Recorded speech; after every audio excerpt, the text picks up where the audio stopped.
ये कहानी अलादीन नाम के एक लड़के की है। कहानी शुरू होती है एक रेगिस्तान के छोटे से शहर से, जहाँ एक लड़का मजदूरी का काम कर रहा होता है। कुछ लोग उससे कहते हैं, अरे अली बाबा, आज बहुत मेहनत कर रहे हो। अली बाबा जवाब देता है, मैं मेहनत कर रहा हूँ क्योंकि मैं अपने सपने का पीछा कर रहा हूँ। मेरा सपना है एक ऐसा खजाना ढूंढना जो मेरी जिंदगी बदल दे। अली बाबा राजा की गाड़ी में फल लोड कर रहा था। उसने देखा कि एक अजनबी लड़का उनकी गाड़ी के फलों को चुपके से खा रहा है। अरे, तुम कौन हो? अली बाबा ने पूछा। लड़के ने जवाब दिया, मैं अलाउद्दीन हूँ, एक मुसाफिर। और देखो, ये फल कितने स्वादिष्ट हैं। तभी अली बाबा का मालिक वहां आ गया। क्या तुमने फल लोड कर दिए? अली बाबा थोड़ा घबरा गया और बोला, हाँ सर, हो रहे हैं। लेकिन मालिक ने गाड़ी की हालत देख ली और गुस्से से कहा, ये क्या किया अली बाबा? तुम्हें इसके लिए सजा मिलेगी। अली बाबा घर आकर लेटा और सोचने लगा, उस लड़के की वजह से मुझे इतना बड़ा नुकसान झेलना पड़ा। उसने अपनी झोली में हाथ डाला और देखा वही लड़का वहां बैठा हुआ एक सेब खा रहा था। गुस्से में आकर उसने उस लड़के को थोड़ा दूर धकेल दिया और कहा, मुझे अपने सपने के पीछे दौड़ना है, गंजान पर जाना है। अलाउद्दीन ने उत्सुकता से पूछा, ये गंजान क्या है? अली बाबा ने उसे बताया, गंजान एक विशाल खजाना है जो 40 साल पहले पूरी दुनिया में पाया गया था। इसके अंदर सोना, हीरे और जादुई चीजें होती हैं। अगर तुम इसे जीत लो तो तुम्हारे पास ऐसी शक्ति होगी कि तुम किसी भी देश के राजा बन सकते हो। अलाउद्दीन ने कहा, जादुई चीजें? ये तो अद्भुत है। अली बाबा ने कहा, हाँ, लेकिन इसे जीतना आसान नहीं है। तुम्हें गंजान से एक मेटल वेसल मिलती है जिसमें जिन की शक्ति होती है। अलाउद्दीन ने पूछा, तुम जानते हो कि ये गंजान कहाँ है? अली बाबा ने जवाब दिया, हाँ, यहाँ के पास ही एक गंजान है जिसका नाम आमन है। मैं एक दिन इसे जीतकर बहुत धनवान बनूंगा। वे दोनों शहर में घूम रहे थे और अली बाबा बता रहा था, अगर तुम्हारे पास धन है तो तुम्हारे पास अच्छा खाना, सुंदर लड़कियां और सब कुछ होगा। ये सुनकर अलाउद्दीन बहुत खुश हो गया।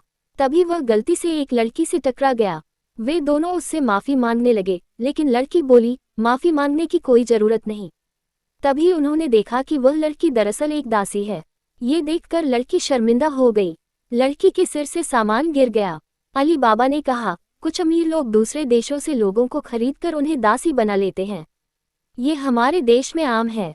अलाउद्दीन ने अपनी बांसुरी निकाली और लड़की की जंजीरें तोड़ दी। वहां मौजूद लोग हैरान रह गए। अली बाबा ने कहा, तुमने ये सही नहीं किया, इसके बड़े नतीजे हो सकते हैं। तभी वहां एक मोटा आदमी आ गया और चिल्लाया, तुम जानते हो, किसी दासी की जंजीरें सिर्फ राजा के आदेश से तोड़ी जा सकती हैं। इसके लिए सजा दी जाएगी। तभी अलाउद्दीन की बांसुरी से 2 बड़े हाथ निकले और उस मोटे आदमी को हवा में उछाल दिया। ये देखकर वहां के लोग चकित रह गए। अली बाबा सोचने लगा, मैं अकेले गंजान जीत नहीं सकता। अगर अलाउद्दीन मेरे साथ हो तो यह संभव हो सकता है। अलाउद्दीन ने कहा, हाँ, मैं तुम्हारे साथ चलूंगा। वे दोनों गंजान की यात्रा पर निकल पड़े, लेकिन रास्ते में उन्हें कई मुश्किलों का सामना करना पड़ा। एक दिन उनका सामना एक विशाल फूल जैसे राक्षस से हुआ। राक्षस ने एक छोटी लड़की को अपने अंदर खींच लिया। अली बाबा ने सोचा, अब क्या करूं? अलाउद्दीन ने अपनी बांसुरी से जिन ओगों को बुलाया। ओगों ने राक्षस को हराया और लड़की को बचा लिया। अलाउद्दीन ने कहा, अली बाबा, तुम एक सच्चे अच्छे इंसान हो। क्या तुम मेरे दोस्त बनोगे? अली बाबा ने हाथ बढ़ाकर कहा, हाँ, हम अब साथ में गंजान को जीतेंगे। उनकी यात्रा बस शुरू ही हुई थी। आगे क्या होगा, ये देखना दिलचस्प। अली बाबा और अलादीन का खतरनाक सफर। अली बाबा और अलादीन एक ऊंट की पीठ पर सवार होकर एक खतरनाक डंगियन की ओर बढ़ रहे थे। रास्ते में अली बाबा ने कहा, अगर हम इस डंगियन में एक बार चले गए तो शायद कभी वापस न आ सकें। अचानक अलादीन ऊंट से गिरकर अली बाबा पर आ गिरा और दोनों डंगियन के अंदर जा पहुंचे। अली बाबा पानी में गिरा और उसने देखा कि चारों ओर अंधेरा था। पानी में कई कंकाल तैर रहे थे। उसने पानी को हाथ में लेकर सूंघा और समझ गया कि यह कोई साधारण पानी नहीं बल्कि तेल है। उसी समय वहां अचानक आग जल उठी। अलादीन ने कहा, अली बाबा, तो यही है वह डंगियन। दूसरी ओर जमीर का राजा भी इस डंगियन में प्रवेश करने का फैसला कर चुका था। डंगियन के भीतर अली बाबा और अलादीन को एक अजीब नृत्य जैसा चैलेंज पार करना पड़ा। तभी अली बाबा ने देखा कि अलादीन कमजोर हो रहा है। उसने पूछा, तुम्हें क्या हो रहा है? अलादीन ने कहा, मुझे भूख लगी है। जब भी मैं अपनी बांसुरी का इस्तेमाल करता हूँ मेरी ताकत कम हो जाती है। अचानक एक बड़ा मकड़ी अलादीन को निगलने लगा। अली बाबा ने उसे बचाने की कोशिश की और जैसे ही वह मकड़ी को हटा सका, कई मकड़ी के अंडे फूट गए। उनसे छोटे छोटे मकड़ी के बच्चे निकलने लगे। अली बाबा ने एक एक करके उन मकड़ियों का सामना किया, लेकिन तभी वे सभी मकड़ियां एक बड़े दानव में बदल गईं। अलादीन ने अपनी बांसुरी बजाई, जिससे उसकी शक्ति कई गुना बढ़ गई। उसके हाथों में तेज रोशनी आ गई। उसने ऊपर से उस दानव पर हमला किया, जिससे जमीन पर एक बड़ा गड्ढा हो गया। अली बाबा ने देखा कि अलादीन बेहोश हो गया है। जब अलादीन अपनी बांसुरी का ज्यादा इस्तेमाल करता है तो उसकी ऊर्जा खत्म हो जाती है। अली बाबा ने बांसुरी बजाने की कोशिश की, लेकिन उसमें से कोई आवाज नहीं निकली। उसने बांसुरी को चारों ओर से देखा और कहा, यह किस तरह की चीज है? राजा का रहस्य और अली बाबा की कुर्बानी। तभी राजा वहां पहुंच गया और उसके साथ एक रहस्यमयी लड़की भी थी। राजा ने कहा, तो तुम लोग यहाँ छुपे हो? अलादीन, मैं तुम्हें 10 साल से ढूंढ रहा था। राजा ने अलादीन को अपने साथ ले जाने का आदेश दिया। अली बाबा ने उन्हें रोकने की कोशिश की, लेकिन राजा ने कहा, यहाँ तुम्हारा कोई काम नहीं है।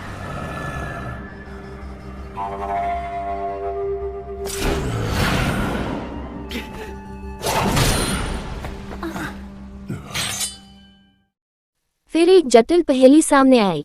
राजा ने अली बाबा को आदेश दिया कि वह सबसे पहले इसे हल करे।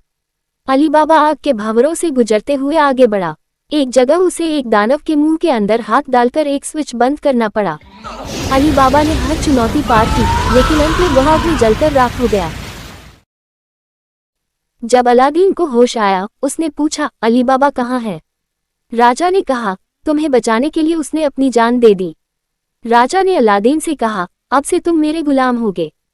और ये लड़की मर्जना नॉर्थ के डार्क कॉन्टिनेंट से आई है। इसकी ताकत इसके छोटे कद के बावजूद बेमिसाल है, खासकर इसकी दोनों टांगों में।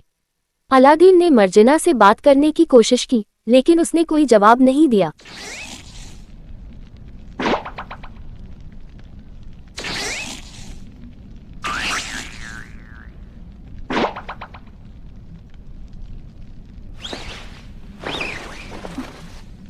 Lord Jamil.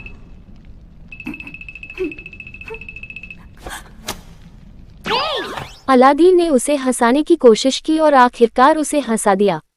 अलादीन ने कहा, क्या तुम मुझे अपने देश ले चलोगी?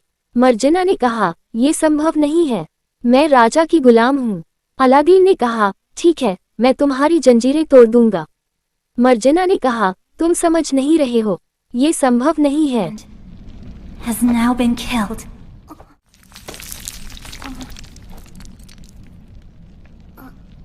तभी अलादीन ने ऊपर देखा और देखा कि अली बाबा जिंदा था।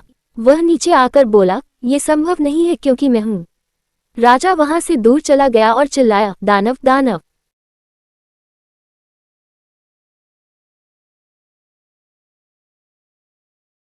अली बाबा और अलादीन ने वहां से उड़ते हुए चादर का इस्तेमाल किया और भाग गए। अलादीन ने मर्जना से कहा, जिस दिन तुम आज़ाद हो जाओगी, उस दिन मैं जरूर तुम्हारे देश आऊंगा। मर्जना ने अपनी आज़ादी के बारे में कुछ देर सोचा। राजा ने उसे पकड़ने की कोशिश की, लेकिन वह विफल रहा। उसने गुस्से में कहा, तुम लोगों को खरीदकर मैंने बहुत बड़ी गलती की। अली बाबा और अलादीन एक विशाल दरवाजे के सामने पहुंचे। उन्होंने दोनों हाथ मिलाए और कहा, खुल जा।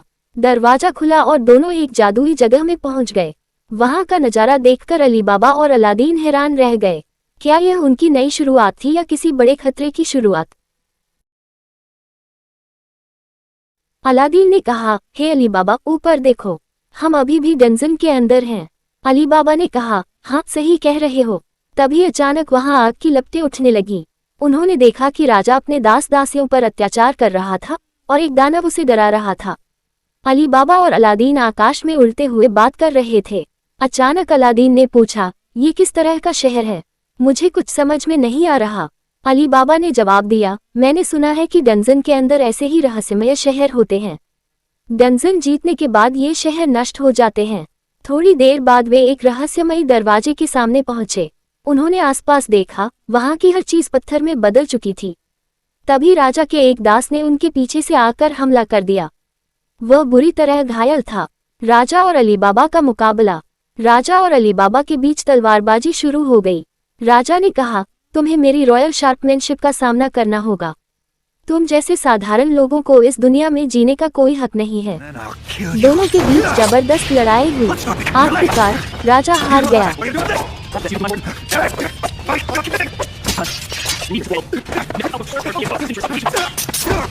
उसने कहा, तुम एक साधारण तलवारबाज नहीं हो, तुम्हारी असली पहचान क्या है? अली बाबा ने जवाब दिया, मैं अपना अतीत भूल चुका हूँ, लेकिन मेरा शरीर और मेरी लड़ाई की कला नहीं। तभी मर्जियाना वहां आ गई। अली बाबा ने कहा, तुम्हें इनकी बात सुनने की जरूरत नहीं है। ये डंसन है और तुम यहाँ से अपनी आज़ादी पा सकती हो। मर्जियाना को अपने बचपन में झेले गए राजा के अत्याचार याद आ गए। वह धीरे धीरे आगे बढ़ी और चिल्लाए, मारो, लेकिन उसकी तलवार अचानक गायब हो गई। सभी ने हैरानी से अलादीन की ओर देखा। अलादीन की ताकत और राजा का अंत। अली बाबा ने पूछा, अलादीन तुम ठीक तो हो? अलादीन ने अपनी निकाली। अलादीन ने कहा, तुम जैसे राक्षसी राजा कभी इस दुनिया के सच्चे शासक नहीं बन सकते। तभी चारों ओर एक विशाल प्रकाश फैला और मर्जियाना उस प्रकाश के अंदर कैद हो गई। अलादीन ने चिल्लाया, मेरी बांसुरी दो। राजा ने कहा, तुम्हें मुझे सबसे बड़ा सिंहासन देने में मदद करनी चाहिए थी, लेकिन तुम इन साधारण लोगों के साथ मिल गए। अलादीन ने जवाब दिया, राजा तुम मेरे लिए कुछ नहीं हो, तुम शैतान हो। अचानक वहां एक जादुई शकल बन गया। शकल से एक विशाल जिन प्रकट हुआ और उसने कहा, तुम्हारे बीच से राजा कौन है? तुम या तुम? अलादीन के उगो और जिन के बीच कुछ इशारे हुए, लेकिन किसी को समझ नहीं आया कि वे क्या बात कर रहे थे। जिन ने कहा, मेरा नाम अमन है, मैं फायर मैजिक करता हूँ। उसने अलादीन की ओर देखा और कहा, तुम मैगी हो? अलादीन ने पूछा, इसका क्या मतलब है? मैं कुछ नहीं समझ रहा। अमन ने समझाया, मैगी वे लोग होते हैं जिन्हें हर राजा सबसे ज्यादा पसंद करता है। उनके पास इस दुनिया के महान खजाने तक पहुंचने की शक्ति होती है, लेकिन अब ये डंजन नष्ट होने वाला है। तुम लोग जल्दी यहाँ से निकल जाओ। मर्जियाना की आज़ादी। अली बाबा और अलादीन ने मर्जियाना से कहा, तुम यहाँ क्या कर रही हो? हमारे साथ चलो, अब तुम्हें इस राजा के लिए और काम करने की जरूरत नहीं है। तुम्हारी जिंदगी में जीने का एक उद्देश्य है। तुम यहाँ से लौटो और अपने ब्लैक कॉन्टिनेंट जाओ। मैं और इस राजा के अन्य दास यहाँ खत्म हो जाएंगे। मर्जियाना को उसकी आज़ादी का रास्ता दिखाकर अली बाबा और अलादीन वहां से निकल गए। अमन ने अली बाबा की तलवार को एक मेडल में बदल दिया। डंजन का अंत और नई शुरुआत। डंजन ध्वस्त हो गया और अलादीन ने कहा, क्या अब हमारा एडवेंचर खत्म हो गया? अली बाबा ने मुस्कुराते हुए कहा, नहीं, ये तो सिर्फ शुरुआत है। इस खजाने से मैं एक शक्तिशाली साम्राज्य बनाऊंगा, लेकिन उससे पहले मुझे कुछ और काम करने हैं। अलादीन ने कहा, मैं हमेशा तुम्हारे साथ रहूंगा अली बाबा, तुम एक अद्भुत इंसान हो। अली बाबा ने जवाब दिया, हम दोनों मिलकर इस दुनिया को जीतेंगे। चलो अलादीन। वे तीनों अलग अलग जगहों पर टेलीपोर्ट हो गए। शहर में डंजन को क्लियर करने के लिए अली बाबा का जश्न मनाया गया। यहीं से शुरू होता है अली बाबा और अलादीन का रहस्यमय और रोमांचक सफर। वह मोटा आदमी अली बाबा से कह रहा है, मास्टर मास्टर आपके लिए खाना तैयार कर दिया है। अली बाबा थोड़ा मुस्कुराता है और सोचता है, 3 दिन हो गए, अलादीन तुम कहाँ हो? तभी एक दरबान आकर अली बाबा से कहता है, आपसे एक छोटा बच्चा मिलने आया है। अली बाबा खुशी से उसे देखने के लिए दौड़ पड़ता है। जब वह वहां पहुंचता है तो देखता है कि वह मर्जिना है। दोनों आपस में बातचीत करते हैं। मर्जिना कहती है, अली बाबा तुमने अपनी सारी संपत्ति दान कर दी, ये देखकर मुझे बहुत खुशी हुई। अली बाबा कहता है, तुम अब दासी नहीं हो, अब क्या करोगी? मर्जिना जवाब देती है, मैं अपने देश लौट जाना चाहती हूँ। वह वादा पूरा करना चाहती हूँ जो मेरी अंतिम संरक्षिका ने मुझसे किया था। अली बाबा कहता है, हाँ मैं समझ गया। अली बाबा अपने सफर पर निकल चुका है और सोच रहा है, अलादीन किसी दिन फिर से हम मिलेंगे। तभी उसकी मेटल वेसल चमकने लगती है। दूसरी ओर अलादीन जिनसे पूछ रहा है, मैं असल में हूँ कौन? तुम कुछ बताते क्यों नहीं? तब उसकी आंखें खुलती हैं तो वह एक बूढ़ी दादी को देखता है। दादी कहती है, तो तुमने वह सपना देखा? अलादीन पूछता है, सपना? क्या आप भी वह देखती हैं? दादी कहती है, हाँ, रूह सच में होती है। ये दुनिया की हर जीवित चीज की आत्मा है जो मरने के बाद एक साथ जुड़ जाती है। अलादीन कहता है, हाँ ये सच है। जब मैं ये सब अपने अंदर खींचता हूँ तो मुझे भी दर्द महसूस होता है। दादी मुस्कुराते हुए कहती है, ये तुम्हारे लिए नहीं है। उधर अली बाबा एक छोटे गांव में पहुंचता है जहां एक आदमी कहता है, जब तक हम कोगा कबीले के लोग जीवित हैं इस गांव को कोई नुकसान नहीं पहुंचा सकता। गांव के लोग अली बाबा से सवाल करते हैं, तुम कौन हो? क्या तुमको एम्पायर के जासूस हो? अली बाबा जवाब देता है, मैं किशन शहर से आया हूँ। एक आदमी कहता है, मुझे लगता है मैंने उस शहर का नाम सुना है, शायद वह पश्चिम की ओर होगा। रात को सभी लोग एक उत्सव मनाते हैं। दादी कहती है, हम सब एक परिवार हैं, हम 100 सालों से यहाँ रह रहे हैं। अली बाबा के दृश्य में वह एक आवाज सुनता है जो कहती है, तुम्हारा कोई परिवार नहीं है, तुम्हारा कोई माता पिता नहीं है, लेकिन तुम इस दुनिया के लिए बेहद खास हो। अलादीन कहता है, परिवार होना कितना सौभाग्य की बात है। तभी एक लड़की पूछती है, तुम्हारे पीछे ये तलवार क्यों है?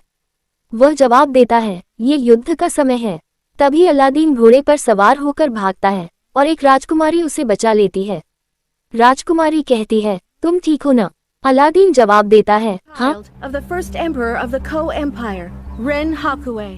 राजकुमारी कहती है, मैं कोगा लोगों का सम्मान करती हूँ, लेकिन अब तुम्हारे पास वह ताकत नहीं है। तुम सब हमारी शरण में आ जाओ, इससे शांति स्थापित होगी। गांव का एक आदमी गुस्से में कहता है, तो इसका मतलब है कि तुमने हमारे गांव पर नजर रखी हुई है। दादी सबको शांत करती है और कहती है, चुप रहो। तभी राजकुमारी का एक सैनिक, जिसका नाम रियो है, एक लड़की को धक्का दे देता है।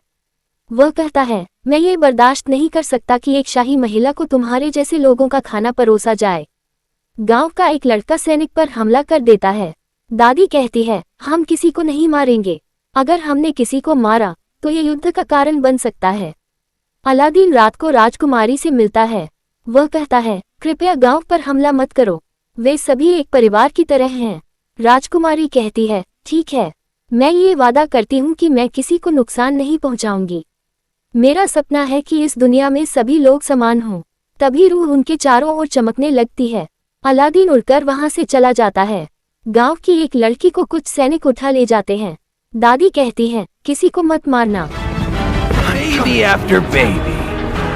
If we keep गांव के लोग सैनिकों का पीछा करते हैं। वहां पहुंचता है और देखता है कि सैनिक एक लड़की को डराने की कोशिश कर रहे हैं। You're finished! गांव के लोग हमला करते हैं, लेकिन किसी को नहीं मारते।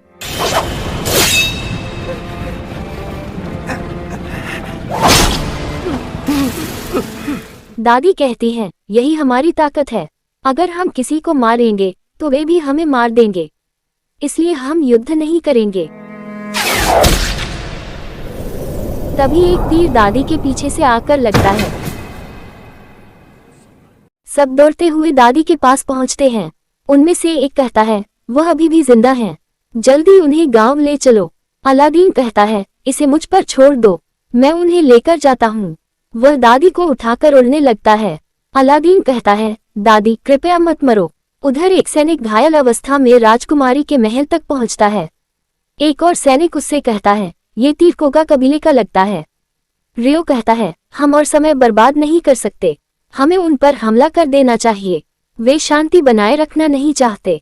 राजकुमारी कहती है, मैं खुद उस गांव जाऊंगी, सच और झूठ का पता लगाऊंगी। रियो जवाब देता है, तुम राजकुमारी हो सकती हो, लेकिन सब तुम्हारी इच्छा से नहीं चलेगा।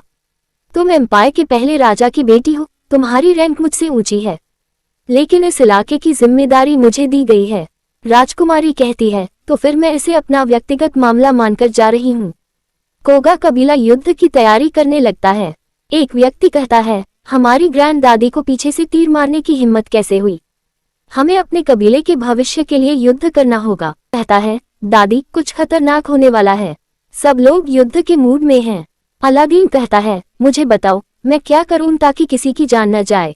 रियो कहता है, मुझे राजकुमारी की सोच पसंद नहीं, किसी को जीवनदान देना मेरे स्वभाव में नहीं, मैं तो सिर्फ मारने के लिए सैनिक बना हूँ, मुझे सिर्फ युद्ध पसंद है। राजकुमारी बात करने के लिए गांव की ओर जाती है। तभी एक तीर उसके सामने आकर गिरता है। गांव वालों ने चारों ओर से उन्हें घेर लिया। उनमें से एक कहता है, हमारी दादी पर हमला करने की तुम्हारी हिम्मत कैसे हुई? तभी एक व्यक्ति राजकुमारी पर तलवार चलाने की कोशिश करता है। राजकुमारी कहती है, मैं युद्ध नहीं चाहती, मैं सिर्फ बात करने आई हूँ, कृपया मुझे मौका दीजिए। तभी दादी वहां आ जाती हैं। दादी कहती हैं, तुम सब पागल हो गए हो, रुको। दादी राजकुमारी के सामने झुकती है और कहती है, मेरे कबीले के लोगों को माफ कर दीजिए। दादी कहती हैं, मैं नहीं चाहती कि मेरे बच्चे किसी का दर्द बने या दास बने। हम सब एक साथ रहें और किसी को कष्ट न दें। गांव का एक लड़का कहता है, अगर मैं कहूं कि मैं जान दे दूंगा तो क्या युद्ध नहीं होगा, इसलिए मैं आपसे विनती करता हूं। राजकुमारी कहती है, क्या आपके खून का बहना मेरे सैनिकों की वजह से है? दादी कहती है, यह मायने नहीं रखता, बस आप वादा करें कि आप हमसे युद्ध नहीं करेंगे। राजकुमारी जवाब देती है, मैं आपको वादा करती हूँ, मैं रेन हाकुए कसम खाती हूँ कि मैं आपके कबीले को कभी गुलाम नहीं बनाऊंगी, आप हमेशा स्वतंत्र रहेंगे। सब लोग राजकुमारी को सम्मान देने के लिए झुकते हैं। गांव लौटने पर दादी की मृत्यु हो जाती है। अलादीन अकेले उनकी मृत्युशैया पर खड़ा होता है। दादी कहती हैं, तुम सोचते हो कि तुम इस दुनिया में अकेले हो, लेकिन ऐसा नहीं है। मैंने इस अवस्था में समझा कि तुम असल में कौन हो। देखो, रूह हर जगह है, ये सब तुम्हारे अंदर की रोशनी से जुड़ा है। दादी कहती हैं, तुम इस दुनिया की सबसे प्रिय मगी हो अलादीन, तुम अकेले नहीं हो। ये कहकर दादी खो जाती हैं। राजकुमारी जब अपने कैंप की ओर लौट रही थी, तभी को एम्पायर के सैनिक उसकी ओर बढ़ने लगे। राजकुमारी तुरंत समझ गई कि इस सब के पीछे सेनापति रियो का हाथ है। रियो बोला, हाँ, ये सब मेरा ही प्लान है। मैं ये कभी नहीं मान सकता कि दासों जैसे लोग हमारे बराबर खड़े हों। राजकुमारी ने गुस्से में कहा, क्या तुम मेरे आदेश के बिना ये सब कर सकते हो? तुमने ऐसा सोच भी कैसे लिया? रियो के आदेश पर राजकुमारी पर तीरों से हमला किया गया। राजकुमारी ने अपने हाथ के पंखे का इस्तेमाल करके तीरों को उल्टा मोड़ दिया और Envelop my body. Inhabit me. Transform me into a great demonic god. Paimon! ने मेटल वेसल को एक्टिव कर लिया। दूसरी ओर अलादीन ने कहा, ओगो, अब मुझे समझ आ रहा है कि मैं कौन हूँ। पर अलादीन ने कुछ रूहों को देखा। राजकुमारी बोली, अगर यह सब ऐसे ही चलता रहा तो मेरी सारी रूह खत्म हो जाएगी। तभी राजकुमारी ने वहां एक बड़ा तूफान खड़ा कर दिया। राजकुमारी ने आदेश दिया, सैनिकों को कम कर दो और सेनापति को पकड़ लो। रियो ने जवाब दिया, एक बार ठीक से देख लो राजकुमारी। सैनिकों ने राजकुमारी को पकड़ लिया। रियो बोला, हम तो सिर्फ इंतजार कर रहे थे कि आपकी रूह कितनी खत्म हो सकती है। आप क्या सोचती हैं, आपने एक डंजियन कैप्चर कर लिया तो आप कितने सैनिकों को खत्म कर सकती हैं? राजकुमारी ने गुस्से में तलवार उठाए और रियो पर हमला करने की कोशिश की। रियो ने कहा, ठीक है। तभी राजकुमारी के शरीर पर कई तीर आकर लगे। तभी वहां एक बड़ा जादुई स्पेल हुआ। हम देखते हैं कि अलादीन वहां आ चुका था।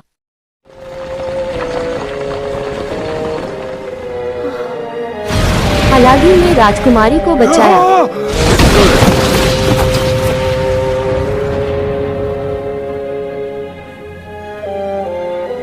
राजकुमारी पहली बार अपनी खुली आंखों से रूह को देख पा रही थी। राजकुमारी ने अलादीन से पूछा, आखिर तुम हो कौन? अलादीन ने अपनी दादी की बात याद की और कहा, मैं एक मैगी हूँ। अलादीन ने राजकुमारी के मेटल वेसल को छुआ और उससे एक तेज रोशनी निकली। मेटल वेसल से एक जिन बाहर आया। जिन ने अपना नाम बताया, पाइमोन। पाइमोन ने कहा, मुझे यहाँ किसने बुलाया? तभी ओगो भी बाहर आ गया। उनके बीच कुछ बातचीत हुई जिसे सिर्फ वे दोनों समझ पाए। पाइमोन ने कहा, अच्छा, जो भी हो, मैंने अपने राजा के रूप में हाकुए को चुना है। अलादीन ने कहा, राजा के रूप में? इसके बाद हमको एम्पायर का दृश्य देखते हैं। वहां एक मैगी एक लड़के से कह रहा था, तुम्हें राजा बनना होगा, लेकिन उससे पहले तुम्हें एक डंजियन कैप्चर करना होगा, जैसे तुम्हारी बड़ी बहन ने किया। अलादीन ने कहा, मेरे अलावा भी मैगी हैं। पाइमोन ने कहा, मैगी का काम ही है राजा चुनना, और तुमने भी अपने राजा को चुन लिया। सीन बदलता है। अलादीन उस गांव को छोड़कर जा रहा था। गांव के लोग उसे दादी की लाठी भेंट करते हैं और कहते हैं, आखिरकार हमारे साथ रहने के लिए धन्यवाद अलादीन। अलादीन और ओगो एक जगह बैठकर बातें कर रहे थे। ओगो ने कहा, अलादीन, लगता है तुमने अपने जीवन जीने का रास्ता खोज लिया है। मैं तुम्हारे लिए सबसे ज्यादा खुश हूँ। ओगो ने आगे कहा, तुम हजारों लोगों की खुशी के लिए इस दुनिया में आए हो। समय के साथ तुम सब कुछ समझ जाओगे। तुम ही वह रूह हो। इसके बाद अलादीन अपने नए सफर की ओर निकल पड़ा। सभी को उसने अलविदा कहा और अपनी मोहब्बत जताई। रास्ते में अलादीन ने सोचा, अली बाबा, अब ज्यादा समय नहीं है जब मैं तुमसे फिर मिलूंगा।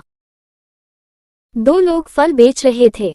उनमें से एक ने कहा, फल तो खत्म हो रहे हैं, और दूसरे ने कहा, वो देखो, मर्जिना आ रही है। हमें पता चलता है कि मर्जिना एक शहर में थी। वे जीसा नाम के एक शहर में 6 महीने से व्यापार कर रहे थे। मर्जिना ने कहा, मुझे माफ कर दो, मैं तुम्हारे साथ अच्छे से काम नहीं कर पाई। एक ने जवाब दिया, नहीं नहीं, इसकी कोई जरूरत नहीं। अगर तुम चाहो तो हमेशा हमारे साथ रह सकती हो।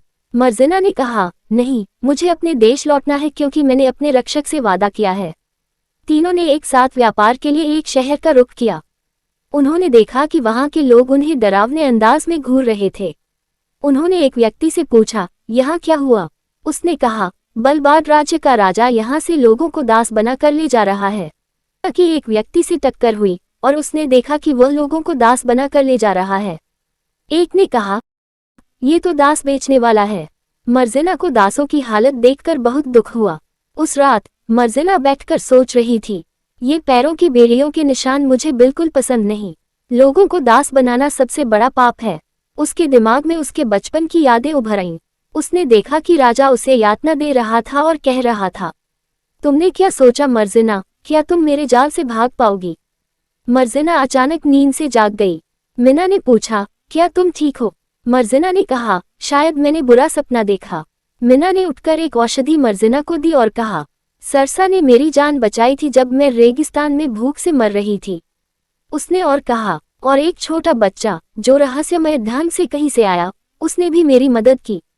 इसलिए मैंने ठान लिया कि सरसा का हाथ कभी नहीं छोड़ूंगी। उसने मेरी जान बचाई थी। सरसा ने हंसते हुए कहा, धन्यवाद तुम्हारा मीना।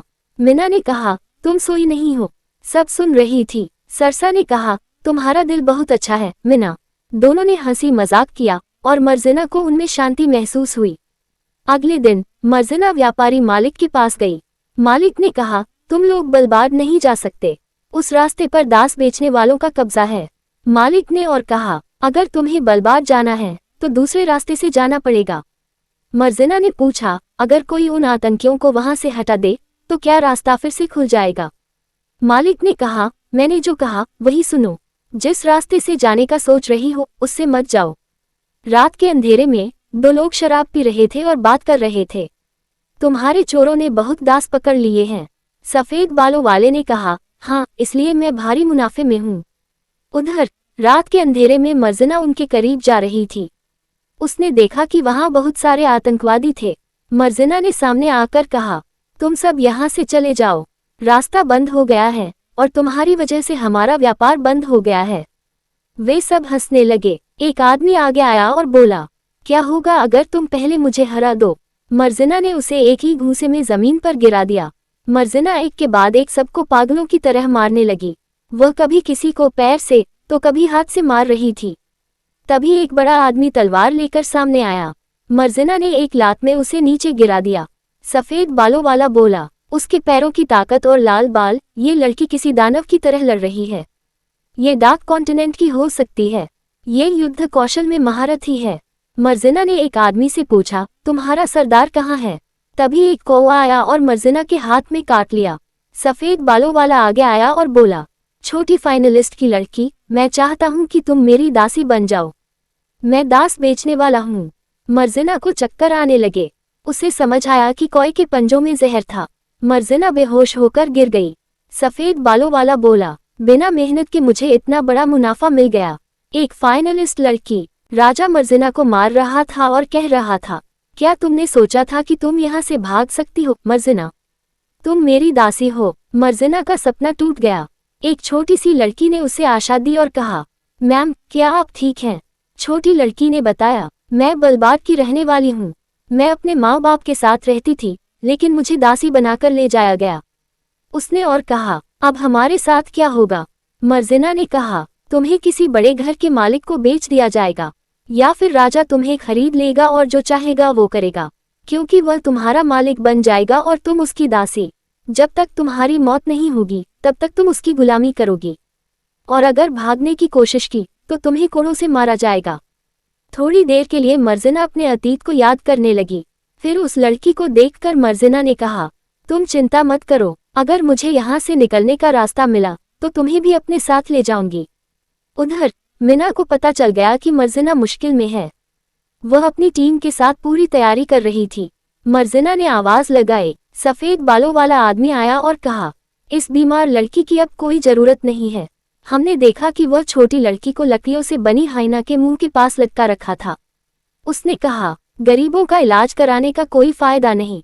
उन्हें मर जाने दो। मर्जिना जमीन पर अपने पैरों को जोर जोर से मार रही थी, लेकिन उसकी बेड़ियां नहीं टूटी। तभी उसका रूप प्रकट हुआ और उसका दंजान साथी सामने आया। उसने कहा, क्या तुम इससे बेहतर कुछ नहीं कर सकती?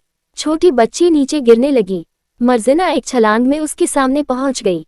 रूप से आवाज आए, तुम मुक्त हो मर्जिना। मर्जिना ने अपनी पूरी ताकत लगाकर वहां मौजूद सभी नकरों को खत्म कर दिया। वह अपनी बेड़ियां तोड़कर छोटी बच्ची से बोली, अब तुम आजाद हो। सफेद बालों वाला चिल्लाकर बोला, सभी जानवरों को छोड़ दो। उसने और कहा, ये सब जहरीले बाघ हैं, इनके एक पंजे से इंसान 2 मिनट में मर जाएगा। मर्जिना ने एक एक करके उन बाघों पर हमला करना शुरू कर दिया और कहा, मेरे पैरों की ताकत से ज्यादा मजबूत और कुछ नहीं, ये किसी धारदार तलवार से भी तेज है। मैं फाइनलिस्ट हूँ जो डार्क कॉन्टिनेंट की निवासी है। मर्जिना सफेद बालों वाले के पास पहुंची। वह डर कर पीछे हटने लगा। मर्जिना ने कहा, चाबी दो, सारी चाबियां मुझे दो, मैं यहाँ सभी दासों को मुक्त कर दूंगी। मर्जिना दासों के कैदखाने में पहुंची। सभी लोग उसे देखकर हैरान थे। उसने कहा, इस बैग में चाबियां हैं, सब आजाद हो जाओ। वह छोटी लड़की अपने माँ बाप को ढूंढ लेती है। हमने देखा कि वहाँ अलादीन भी कैद में था। मर्जिना बोली, मैं सोच भी नहीं सकती कि तुम्हारे जैसे शक्तिशाली इंसान को यहाँ कैद किया गया है। अलादीन ने जवाब दिया, मैं एक शहर में रात बिता रहा था और उन्होंने मुझे पकड़ लिया। क्या तुम मेरा ताला खोलोगी? किसी ने अलादीन को उसकी बांसुरी दे दी। उधर मिना अपनी टीम के साथ आतंकवादियों के पास पहुंची। उनमें से एक ने कहा, इन आतंकियों ने हमारे दोस्तों को मार डाला है, हम इन्हें नहीं छोड़ेंगे। वे आगे बढ़े तो देखा कि एक विशालकाय दानव वहां से निकल रहा है। मिना ने कहा, चिंता मत करो, वे सब आजाद हो गए हैं। मैं विश्वास नहीं कर पा रही कि वह यहाँ है। सरसा को गले लगाया और कहा, कितने दिनों बाद तुम्हें देखा है। मर्जिना ने कहा, तो तुम इस छोटे लड़के की बात कर रहे थे जिसने तुम्हारी जान बचाई थी। This feels so nostalgic. व्यापारी ने कहा, तुम्हारे लिए खुशखबरी है मर्जिना, रास्ता अब खाली है, तुम बलबाद जा सकती हो। अलादीन ने कहा, मर्जिना, क्या तुम भी बलबाद जा रही हो? अलादीन ने कहा, तो चलो हम दोनों एक साथ यात्रा करते हैं। दोनों ने हाथ मिलाया। मर्जिना बोली, मुझे कोई समस्या नहीं है। वे अपनी मुक्ति का जश्न मना रहे थे। अलादीन ने मर्जिना से कहा, ये दुनिया एक छोर से दूसरे छोर तक सभी से जुड़ी हुई है, दिल से दिल का संबंध हमेशा बना रहता है। मिना और सरसा ने अलादीन और मर्जिना को विदाई दी और वहां से चले गए। उन्होंने कहा, उम्मीद है हम फिर मिलेंगे। अलादीन और मर्जिना बलबाद की ओर रवाना हो गए, अपने एक प्रिय दोस्त की खोज में। इसकी अगली कड़ी आएगी। चैनल को सब्सक्राइब करें स्क्रॉल सागा।